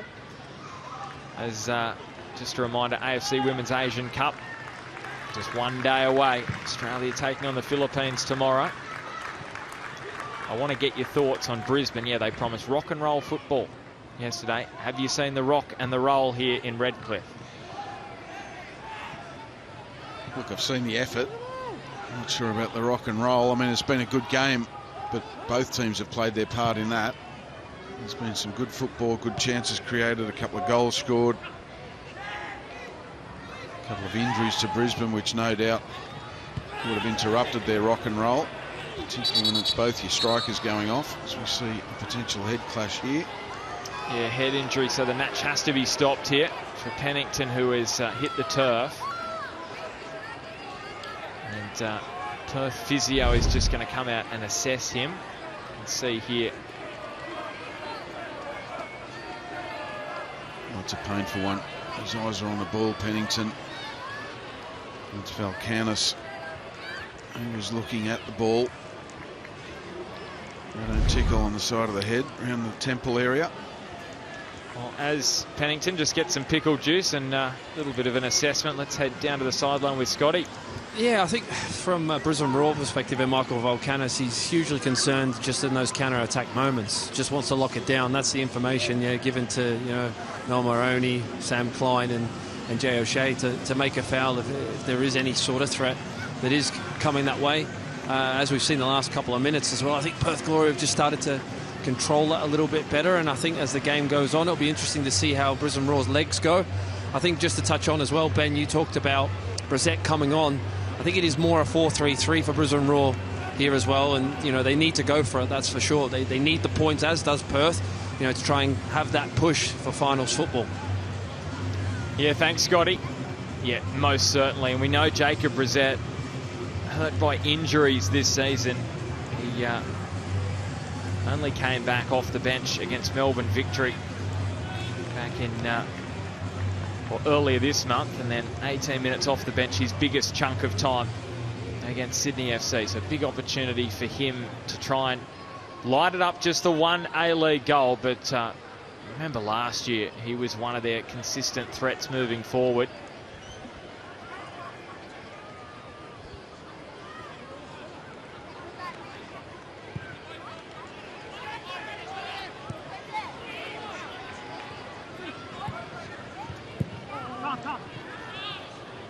So you can see Brissett really pushing high up there on the left.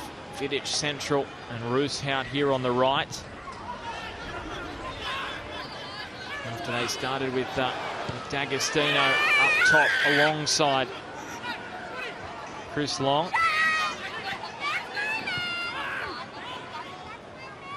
So Wooten poking it up the line to Popovic.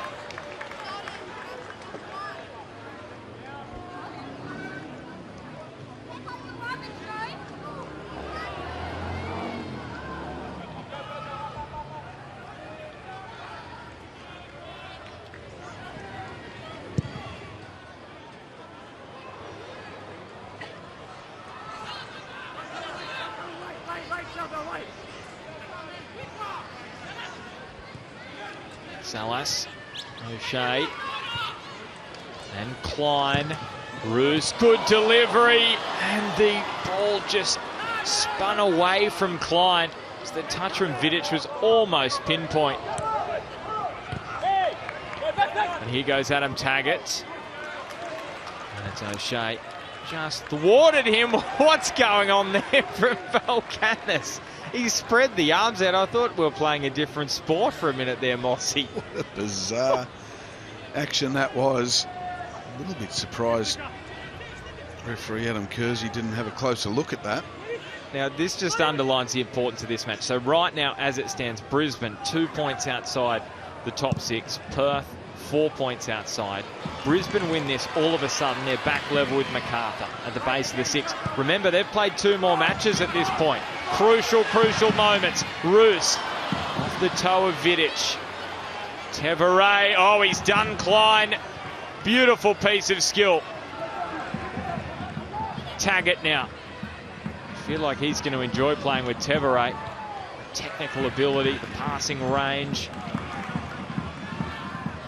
Well, Scotty Mack gave Tevare a shout out earlier in this game, saying that he's just slotted in to the A-League level in a really seamless fashion. I couldn't agree more. He only came to Perth Glory in the transfer window in January. Looks like he's been here a lot longer. 4 goals in the Australia Cup with Avondale. Then he made the move to Preston. I'll tell you what, Preston will be disappointed that Perth came in and picked him up, because it would have been significant for them in Victoria this season. Big loss. But a huge pickup for Perth. And he's only signed to the end of this A-League season. So you wonder how that will play out, whether Perth extend, or you never quite know, because coaching uncertain. There's been rumours around what's going to happen at the coaching ranks at Perth if they are not able to force their way into the finals. Rob Stanton's name's been thrown about, so very much up in the air. These two sides, there is no time like the present. Well, it is just getting to that stage of the game where one team or the other really needs to take some responsibility and go for the result here. As you said, 1 point really doesn't do much for either side. So who is going to take the initiative and find a way to win this game? And if you do the maths, Mossy, I know you might look at the table and you go, oh, well, it's only a 2-point gap or a 4-point gap. Doesn't seem like that much. But most A-League seasons, you need at least 35 points. Maybe more usually, but this season is a bit tighter. 35 points means Michael Roos. Oh, Michael Roos almost all the way through. He just beat Wooten for strength and then for pace. What about the strength and the intent of Michael Roos in that situation? Look at this. He's up against Wooten, no less, who is no slouch in the physical stakes. And Michael Roos just shows a real turn of pace after he used his body so well to protect the ball. It's another at least half chance gone begging for Brisbane. But they're the moments I'm talking about. Who is going to take the initiative and takes those players in the attacking third to make something happen.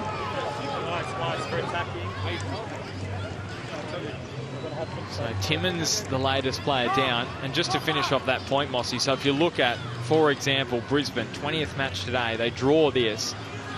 If they want to get to 35 points, that means they're going to need to win 4 of their last 6 to get to 35. For Perth, draw today, they go to 21 points. They're going to have to win 5 of their last 7 to get to 36. So that just puts it in perspective. You do not win today, and all of a sudden the mountain becomes even higher for both of these two sides. And you can understand why Despotovsky has been thrown out there, a real attacking option here for Adam Griffiths. So too Trent Osler, who's been starting a fair chunk of the games under the new boss.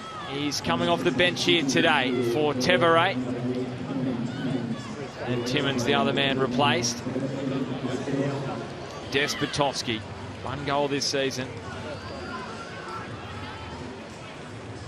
Famous name, as we know, in Perth Glory colours. Can he stand up in a significant moment for them?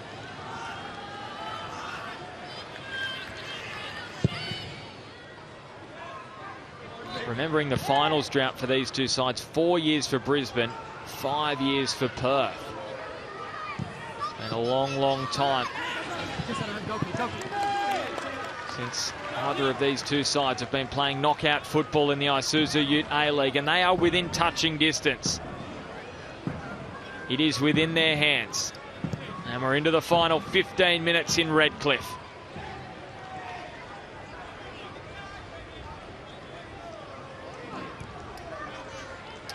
Well, we just saw Luca Tevere get substituted. He can be very, very happy with his night's work.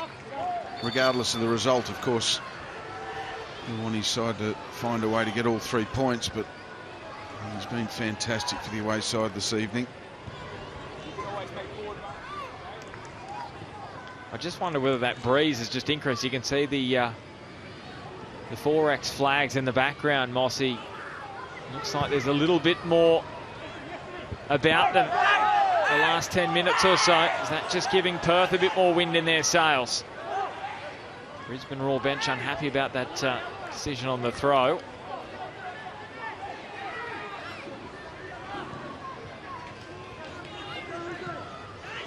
Pinched off Despotovsky. Can they move it quickly via Brissett? McGarry sending it that way. Lovely weighted pass in front of Jacob Brissett, who gets bundled over. But Shamoon won the ball, and that's frustrating for Brisbane. Yeah, I think Shamoon uses his body well there to win the ball. He just wanted it more. He gets his side out of trouble.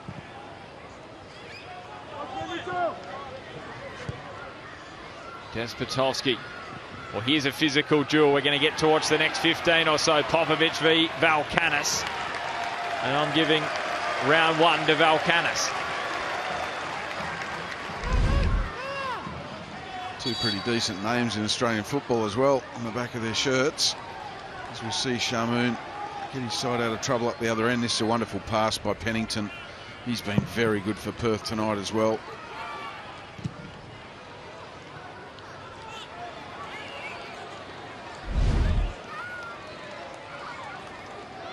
Tenth start for him. 16 appearances this season for Nick Pennington. They just haven't quite settled on that midfield combination of Perth Glory. Defensively, pretty rock solid, but it's just in front of them, that midfield, which has been an issue for them. And also just being able to score goals. 21 goals, 18 matches, just over 1 a game.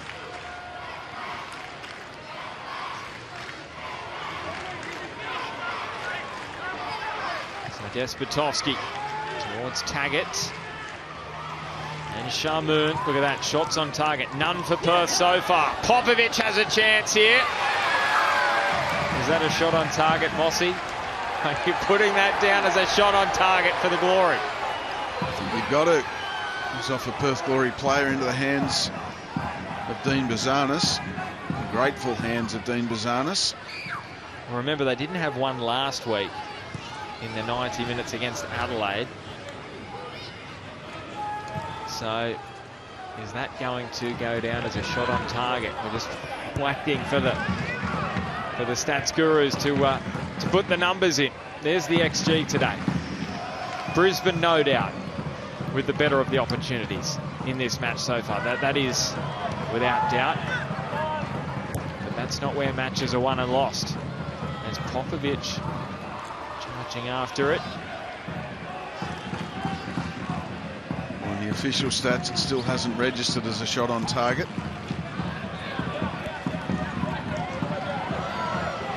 Salas. O'Shea.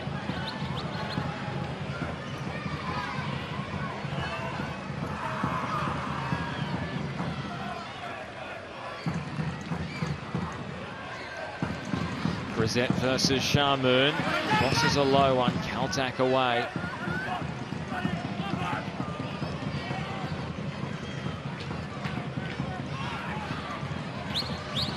Klein. O'Shea.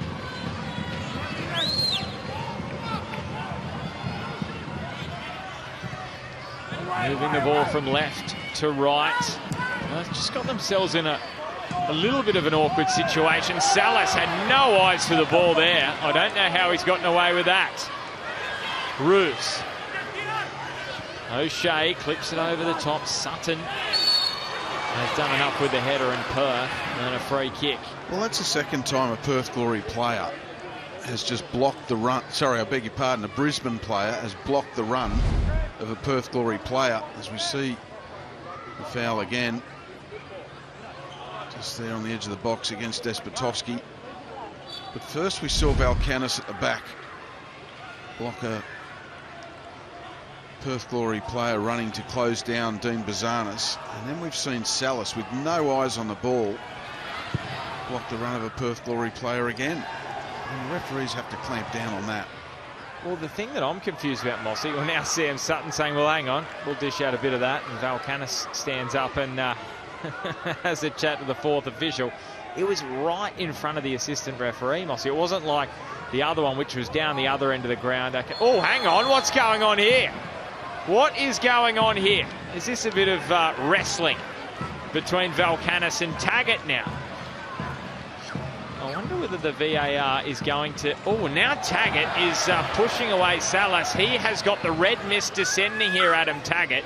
He's had a frustrating season. And he's lashing out a little bit here. He's wanting to continue the conversation here with Salas. Well, here it is here.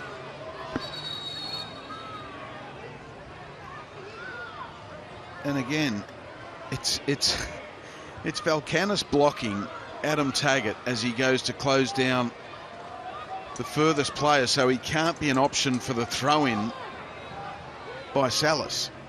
Is that the rock and roll, Mossy? Well, there's definitely some rolling going on, but I think the officials have to clamp down on this because he's clearly blocked the run of Taggart, who's doing a defensive job to try and eliminate options for the thrower. And Taggart, he's seen enough, and he's had enough. And we've still got at least 8 minutes plus stoppage time remaining. Strap yourselves in here in Redcliffe. Brissett. Run across the field. Links with Salas.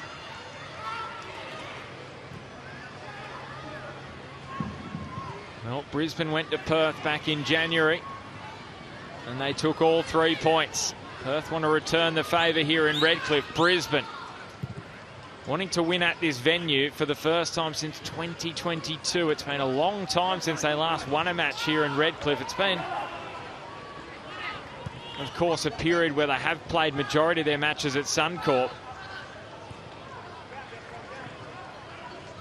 But they want to turn that particular statistic around.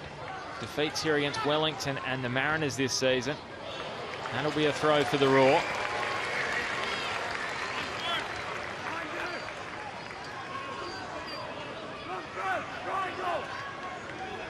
Salas is saying, let's launch it. They have scored a couple of goals this season from the long throws, Brisbane.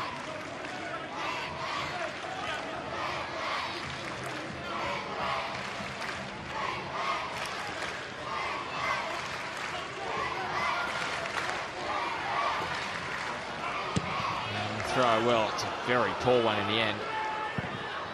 Could not have been easier for Perth to deal with. It certainly wasn't worth the wait. I was waiting for Salas then to launch it. In the end, he needed someone a lot closer than where Brisbane were all set up.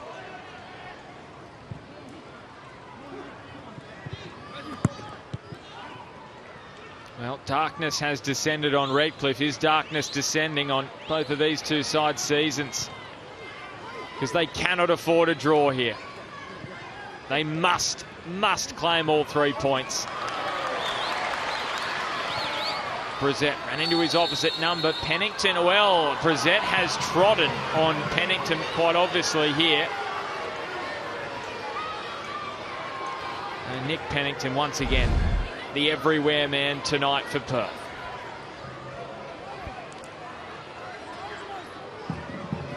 Yeah, it was good footwork early on by Brissett, and he uses one of those feet to make the foul on Pennington. Gee, that looks a bit painful as well. The referees dealt with that admirably.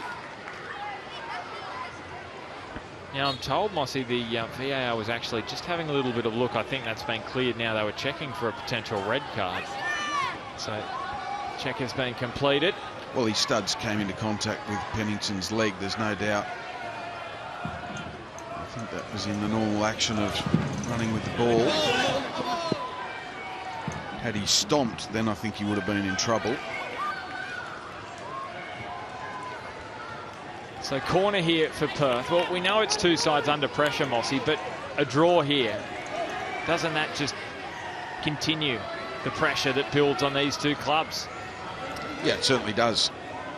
The question is, how do you find a way to win the game and make sure you don't lose it? There's probably more pressure on Brisbane being the home side, but Perth's season is not done and dusted if they don't get the 3 points tonight. Certainly, as you said, will make the hill a mountain. Well, who's going to stand up here? Who is going to stand up? Sutton's delivery. It was Popovic who got his head on the end of it, but he couldn't direct it on goal. Yeah, Sutton just lifts it into an area, allows his players inside the area to attack it. Popovic is the one who gets his head to it. No real power on it. So Paramount Plus player index dominated by Brisbane. McGarry leading the way. O'Shea there in second. Wooten the best for Perth. I'm surprised not to see Pennington and Teveray on that list. No surprises Jay O'Shea being on it. So another stoppage here. Wooten is down, so too Vidic. Well, you can see here Perth looking somewhat happy with a point. Luda expressing his frustrations with the referee. Brisbane, they just want to get on with it. Brissett has Vidic. And this is a mazy run from Vidic, and he's going to earn a corner. So Brisbane can go to work here. Another set piece for them. Can they eventually burst through in this second half? He's still explaining his Marius Luda, the referee, his unhappiness about the previous decision.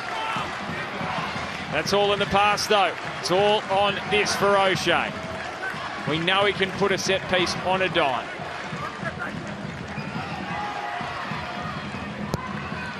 And the delivery into the breeze. And they did get on the end of it. It was McGarry. And the hands went to the head immediately. What an opportunity for Brisbane Roar. Again, that delivery from Jay O'Shea. He just uses the wind so brilliantly to put it into a dangerous area. McGarry got enough on it. Matt Sutton saw it late but snatched at it and held it well.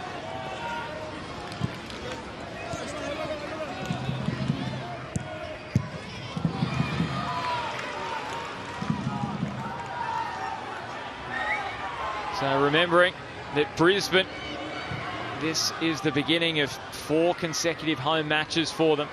Got Western Sydney Wanderers at home in a couple of weeks' time. Wellington and then Sydney. They want to make the most of this home run, and Vidic does not get any decent service there.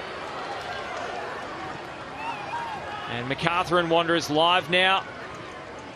If you're watching this one, hope you're doing so on the multi-screen, watching the other one, MacArthur and the Wanderers, but straight after this one, you can head to Campbelltown Stadium, where it's Western Sydney leading that one by a goal to 0.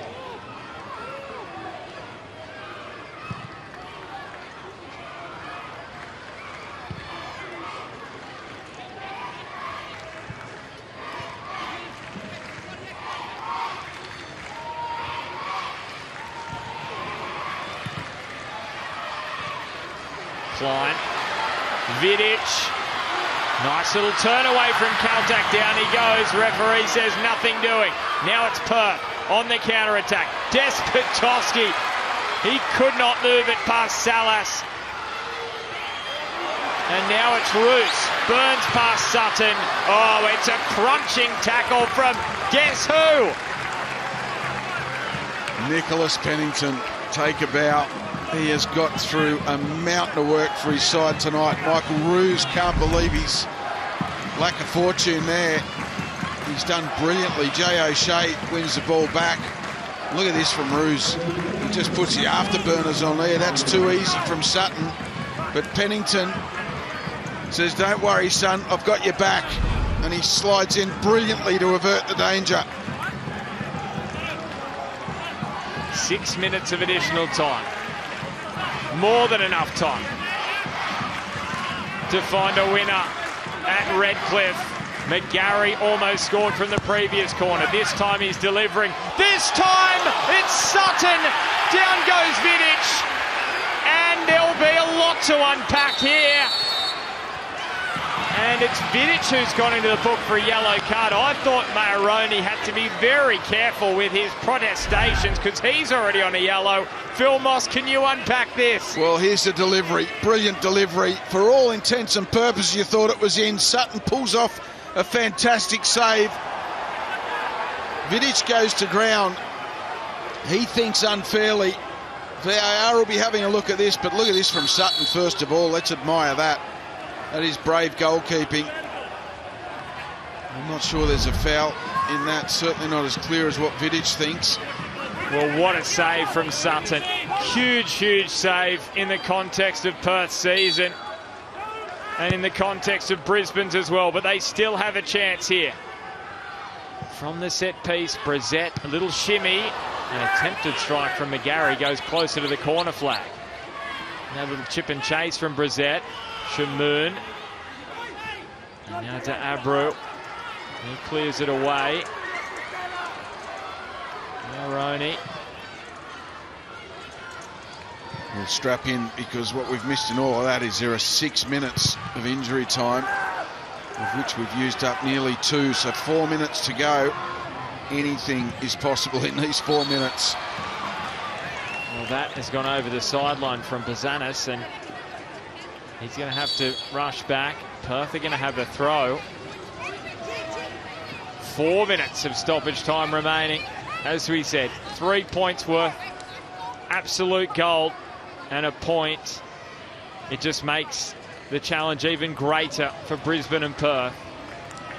They both really need to go for it here. The draws are the order of the weekend so far. We saw one in the original derby last night.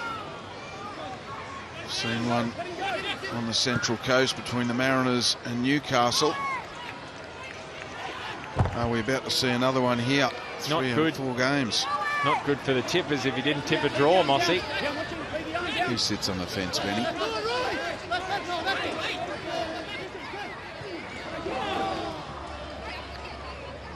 Taggart on the outstretch, barely had a chance since he's come off the bench. And time is running out. for Brisbane and Perth.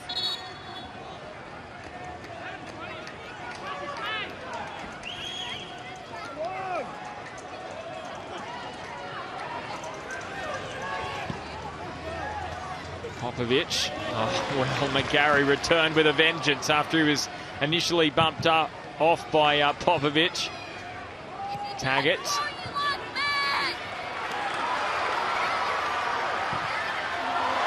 And now it's Sutton sweeping.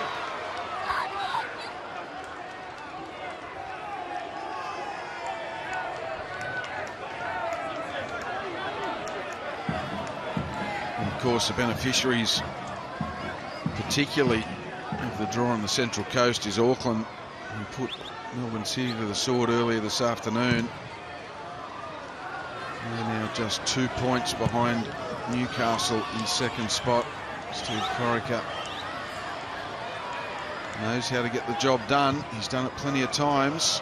And Auckland now mounting a charge for back-to-back Premier's plates.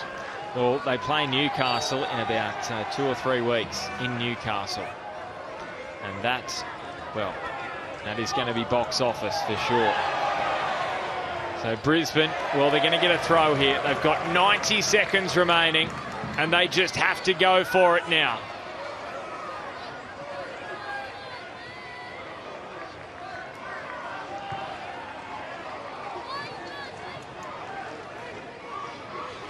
McGarry.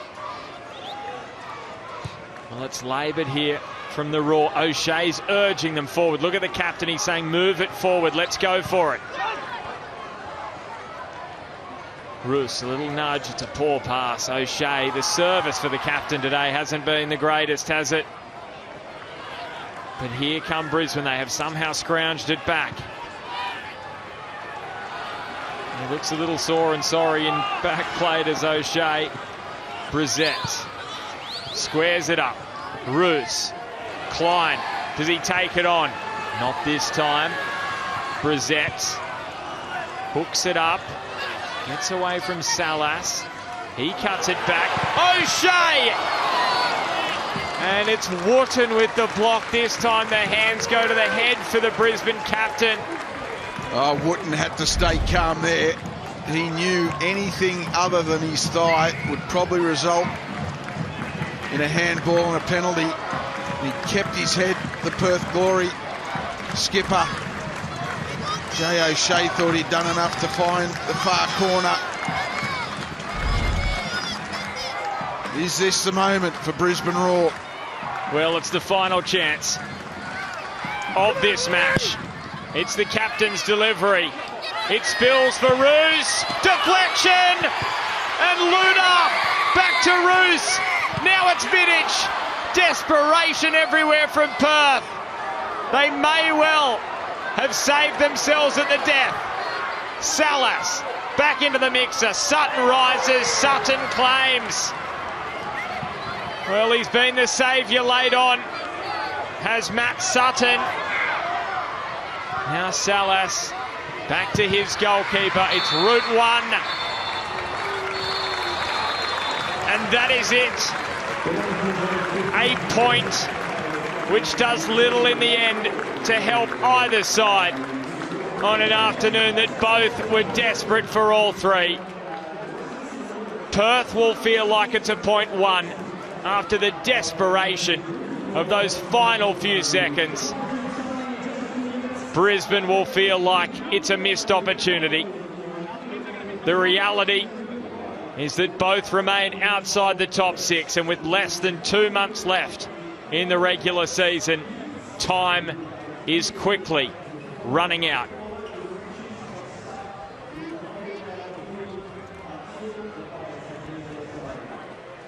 A frustrating night for the locals in Redcliffe. It finishes Brisbane Roar 1, Perth Glory 1.